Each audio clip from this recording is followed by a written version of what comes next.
जब किडनी कम काम कर रही होती है और किडनी का जीएफआर लेवल कम होने लग जाता है, तब किडनी ब्लड का फिल्ट्रेशन नहीं कर पाती है और एक किडनी रोगी की बॉडी के अंदर क्रिएटिनिन और यूरिया बढ़ने लग जाता है।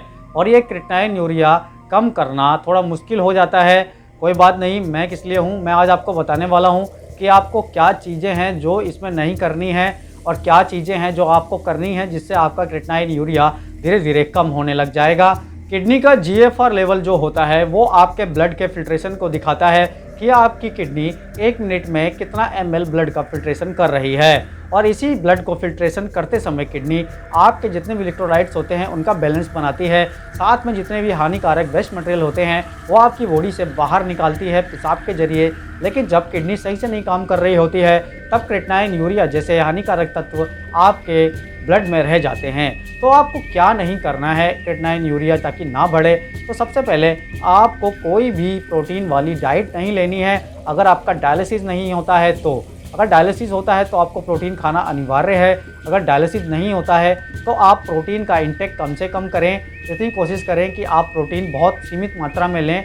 दूसरा जो सबसे बड़ा पॉइंट होता है कि एक किडनी रोगी के शरीर में एक्स्ट्रा फ्लूइड बढ़ने लग जाता है, तो उसको फ्लूइड का इंटेक भी डॉक्टर के अनुसार ही रखना है और कम से कम मात्रा में फ्लूइड का इंटेक लेना है। इतना फ्लूइड का इंटेक लेना है जितना आपका यूरिन आ रहा है। जैसे आपको 24 घंटे में 1 लीटर यूरिन आ रहा है तो आप 1.5 लीटर तक फ्लूइड का इंटेक कर सकते हैं। जो सबसे बड़ी चीज़ होती है वो होता है सॉल्ट। तो नमक एक किडनी रोगी को बहुत लिमिटेड क्वांटिटी में ही खाना है। जितने भी प्रकार के साल्टेड फूड आइटम्स होते हैं वो भी नहीं लेना है। अपने खाने में एक्स्ट्रा जो नमक है उसका भी उपयोग नहीं करना है। किसी भी प्रकार का नमक का सेवन आपको बहुत कम मात्रा में करना है। और जितने भी प्रकार के नमक होते हैं, चाहे काला नमक हो, चाहे सेंधा नमक हो, चाहे फरारी नमक हो, चाहे सफ़ेद नमक हो, ये सारे नमक में सोडियम की मात्रा अधिक होती है। और ये सोडियम ज़्यादा लेने से आपकी किडनी बहुत ज़्यादा डैमेज होती है, आपका ब्लड प्रेशर भी हाई रहता है, आपको प्यास भी ज़्यादा लगती है और आपकी बॉडी में फ्लूइड का इंटेक बहुत तेज़ी से